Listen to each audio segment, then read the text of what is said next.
Hey, Tomcat! Oh, hey, hi, how are you? I'm Tomcat of the Glen Mercenaries here at APE Paintball in Brantford, Ontario. Just checking out some of the BTs here on the wall. Speaking of which, check this out.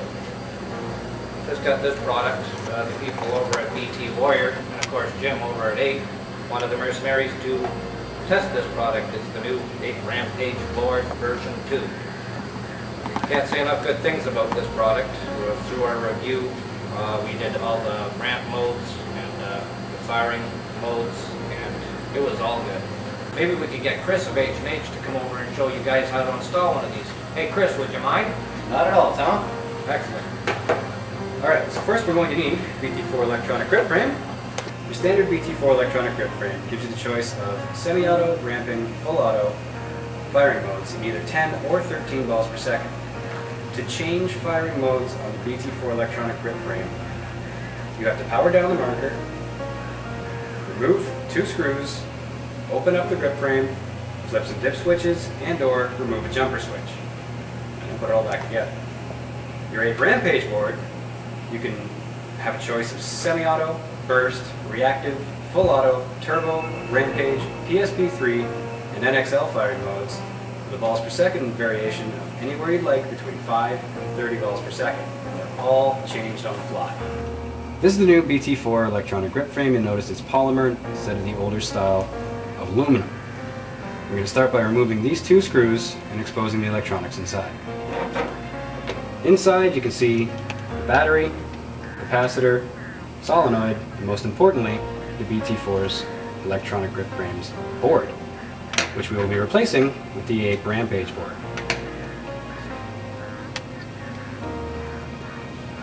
So now that we can see what's inside, we have to remove the board, which is the green part. We're going to take the battery and disconnect it.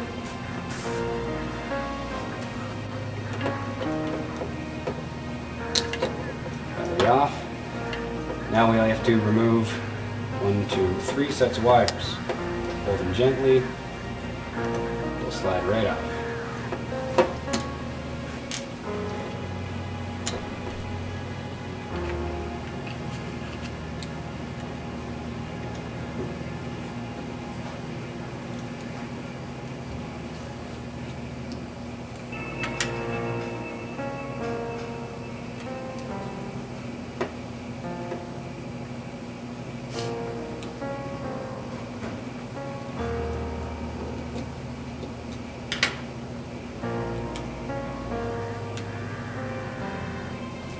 You'll notice the connections are all the same.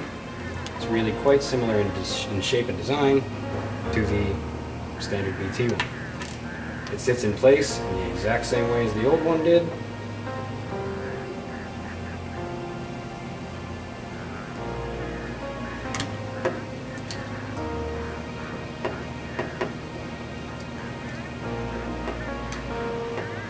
And it's in. Now that the board's seated in place, we have to first make sure that the capacitor is up against the sticky rubber pad, and then reinsert the screws from the old board. Once the screws are in and everything's in place, we now connect the solenoid, battery, and lastly the switch. We can now attach a battery.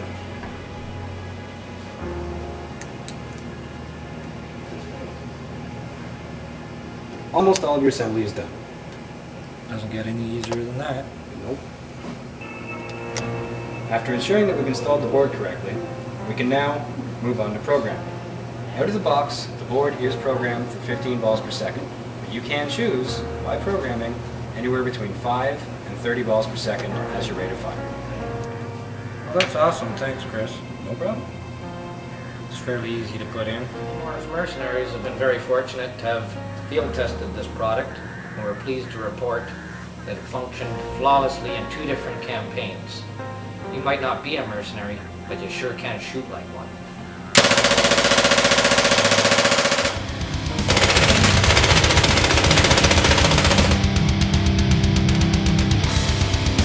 Thank you.